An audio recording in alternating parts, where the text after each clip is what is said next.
After his historic first term, Vico Sotto went into the 2022 elections carrying both the weight of expectations and the confidence of a city that had witnessed his leadership firsthand. By then, Pasig residents had experienced tangible reforms, transparent governance, improved social services, and a city government that felt approachable and accountable. Vico's re-election campaign was less about proving he could lead and more about promising to continue the progress he had begun. Vico won decisively, reaffirming the city's trust in his leadership. His second term allowed him to consolidate previous reforms and introduce new initiatives that addressed emerging challenges, particularly in the wake of the pandemic. One of his primary goals was to ensure that the momentum for transparency and efficiency did not stall. He institutionalized practices that made accountability a permanent feature of City Hall operations, reducing opportunities for patronage and corruption. Education remained a core focus. Vico expanded scholarship programs, improved public school facilities, and supported digital learning initiatives.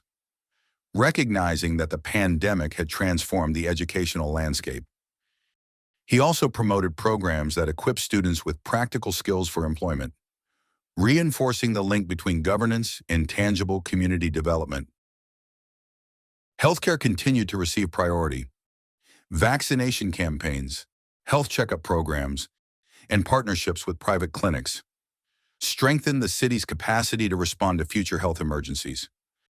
Mental health initiatives were also introduced, acknowledging the long-term effects of the pandemic on residents' well-being. Vico's administration also pursued urban development projects.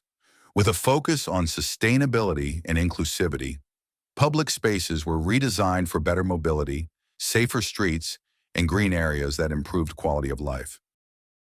Housing policies emphasized dignity and long-term solutions, giving informal settler communities access to proper relocation programs without forced evictions. Digital governance became another hallmark.